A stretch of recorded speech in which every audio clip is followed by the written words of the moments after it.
Terima kasih atas waktu dan kesempatan yang diberikan kepada kami kelompok 2. Kami akan mempresentasikan hasil diskusi kami.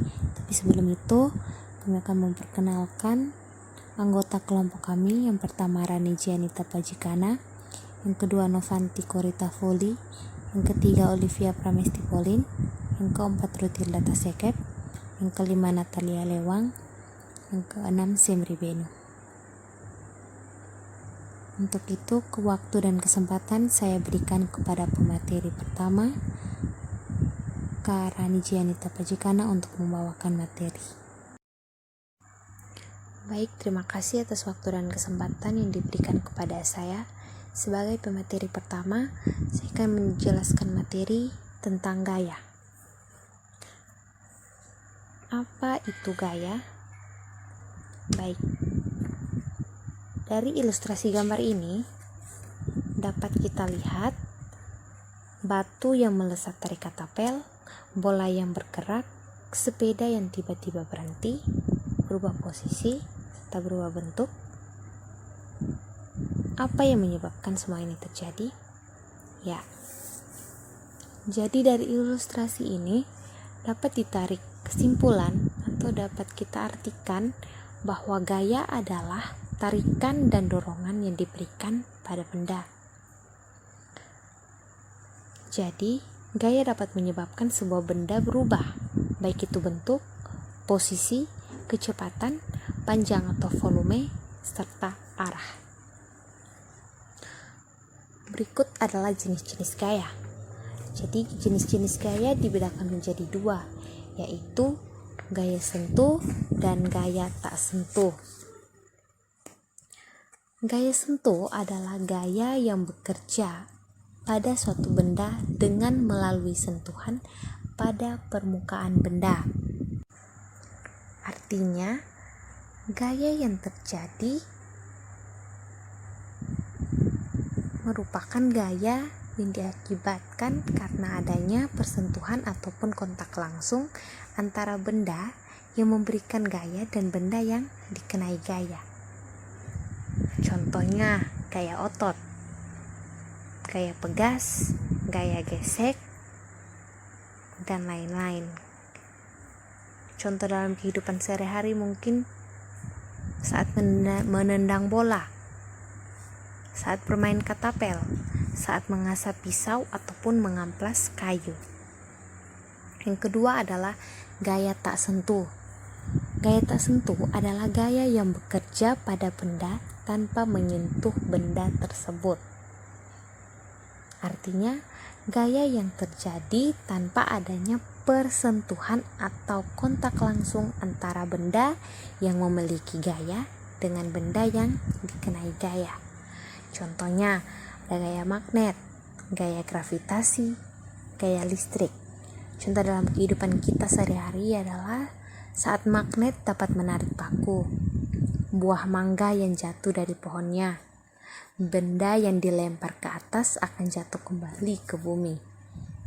Atau contoh lain, serpihan kertas akan bergerak naik turun ketika didekatkan dengan penggaris yang telah digosokkan ke rambut. Baik, terima kasih untuk waktu yang saya peroleh. Saya di sini akan membawa materi mengenai hukum Newton.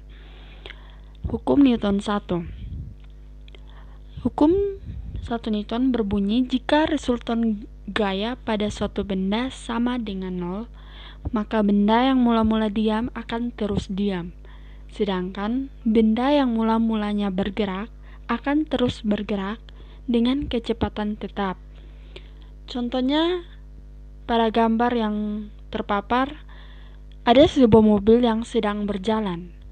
Kemudian direm mendadak, maka penumpang yang ada dalam mobil tersebut badannya akan terdorong ke depan atau cenderung maju ke depan. Mobil itu berhenti karena adanya sebuah gaya yang mempengaruhinya, yaitu gaya gesek.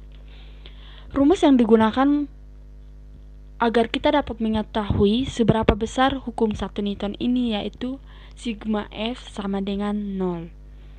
Yang berikut hukum 2 Newton. Bunyi hukum 2 Newton yaitu besarnya percepatan yang dialami suatu benda berbanding lurus dengan gaya yang bekerja terhadap benda tersebut dan berbanding terbalik dengan massa bendanya. Rumus hukum 2 Newton yaitu A sama dengan sigma F sama bagi M, sigma F bagi M, atau sigma F sama dengan M kali A, dengan A sebagai percepatan, M sebagai massa benda, dan sigma F sebagai resultan gaya. Contoh dari hukum 2 Newton ini yaitu ketika seorang anak kecil sedang menimba air di sumur menggunakan katrol.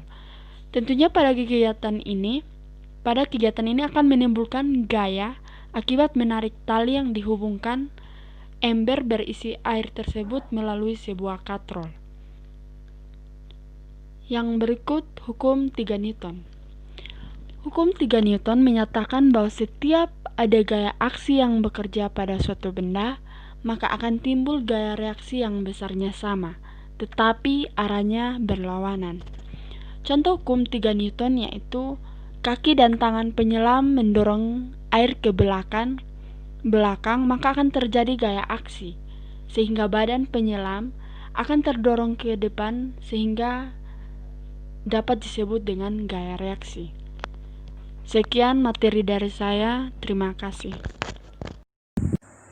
Yang ketiga, waktu dan kesempatan saya persilakan kepada Kak Rutilda Tasekep selaku pemateri ketiga.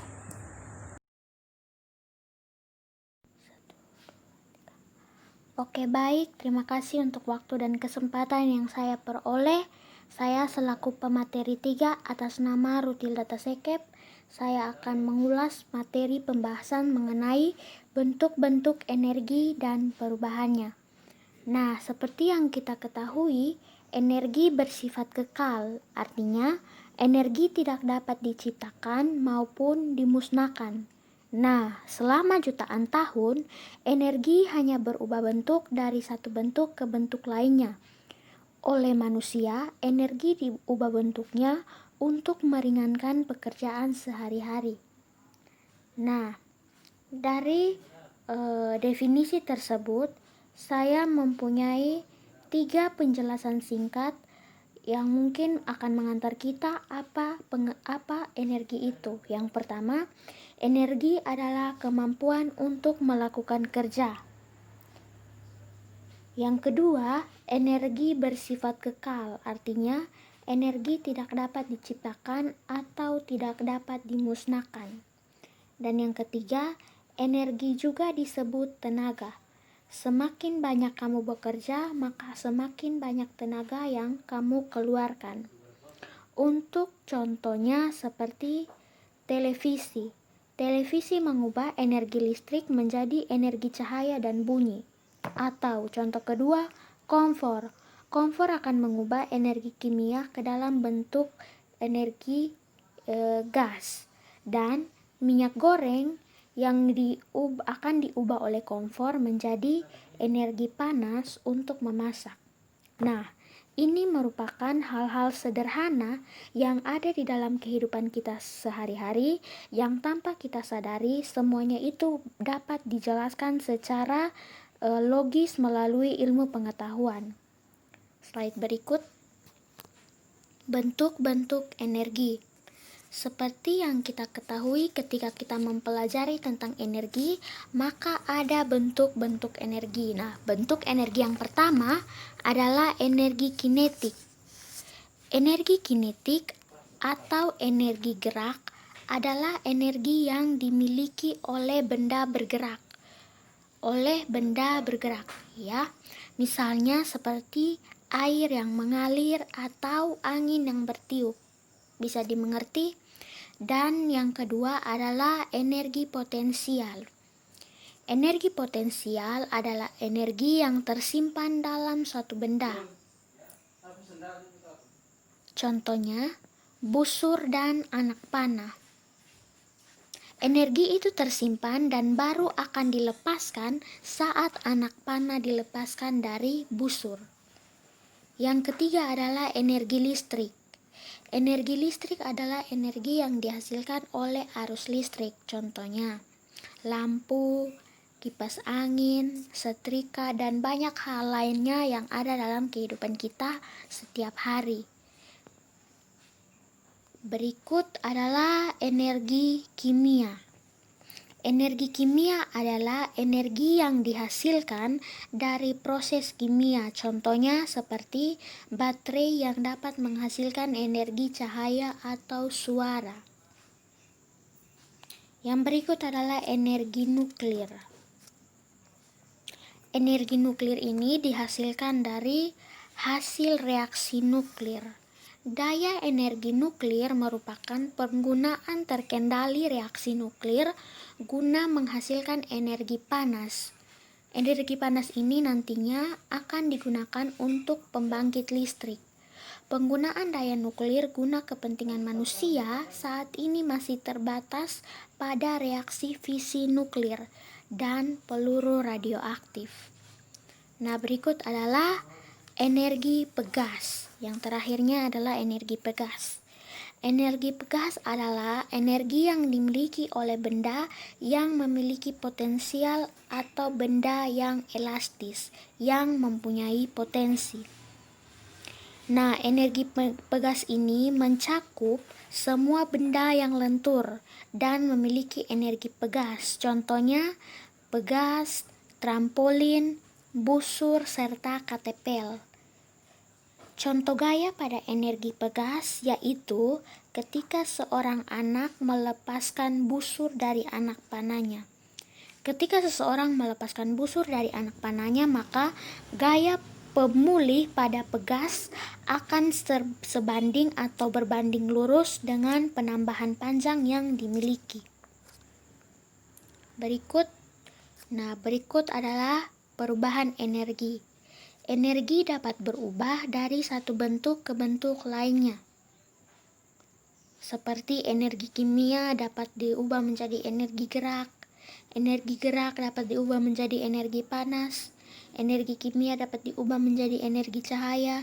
Energi cahaya dapat diubah menjadi energi kimia. Energi gerak dapat diubah menjadi energi bunyi. Dan energi listrik dapat diubah menjadi energi cahaya, dan seterusnya. Energi kimia menjadi energi gerak, contohnya seperti makanan yang kita konsumsi dapat membuat kita berenergi sehingga kita bisa berjalan dan beraktivitas. Itu merupakan contoh energi kimia yang diubah menjadi energi gerak. Karena energi adalah salah satu bentuk usaha yang tidak bisa dimusnahkan, melainkan bisa dirubah tetapi tidak bisa dimusnahkan. Contoh kedua, energi gerak dirubah menjadi energi panas, seperti roda yang saling bergesekan yang menghidupkan mesin. Contoh ketiga adalah energi kimia yang dirubah menjadi energi cahaya, seperti lilin yang dibakar. Dan contoh yang terakhir adalah energi cahaya yang diubah menjadi energi kimia, seperti fotosintesis tumbuhan yang menyerap cahaya matahari menjadi zat yang bernutrisi bagi tumbuh dan kembang tumbuhan. Mungkin sekian materi saya, kurang dan lebihnya saya mohon maaf dan terima kasih. Kita masuk pada materi yang keempat, yaitu energi dan usaha. Dalam kehidupan sehari-hari, usaha sering diartikan sebagai kegiatan untuk mencapai tujuan tertentu. Menurut fisika, usaha tidak terlepas dari gaya dan perpindahan.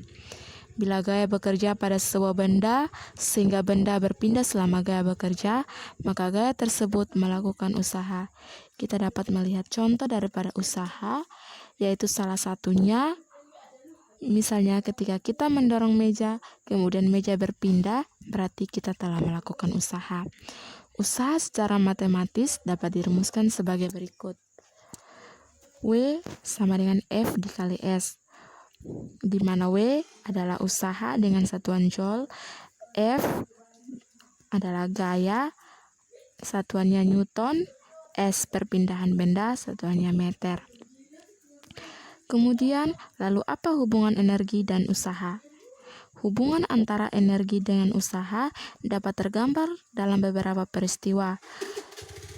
Contohnya, bahan bakar bensin memiliki energi untuk menggerakkan kendaraan bermotor.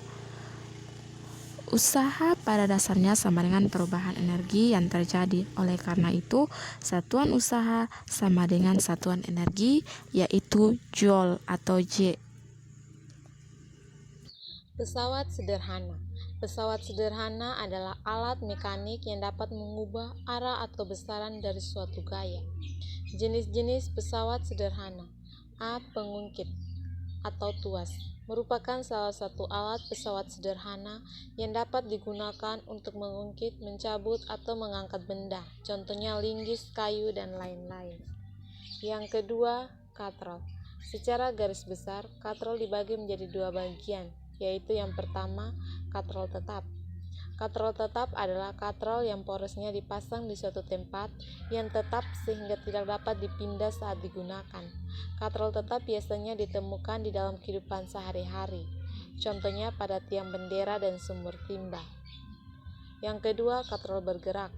Katrol bergerak adalah katrol yang porosnya tidak terpasang di suatu tempat yang tetap sehingga katrol dapat bergerak atau berpindah tempat. Biasanya ditemukan pada pengangkut peti pelabuhan. Yang ketiga, katrol majemuk. Katrol majemuk adalah katrol yang digabungkan dari katrol tetap dan katrol bergerak. B. Bidang miring.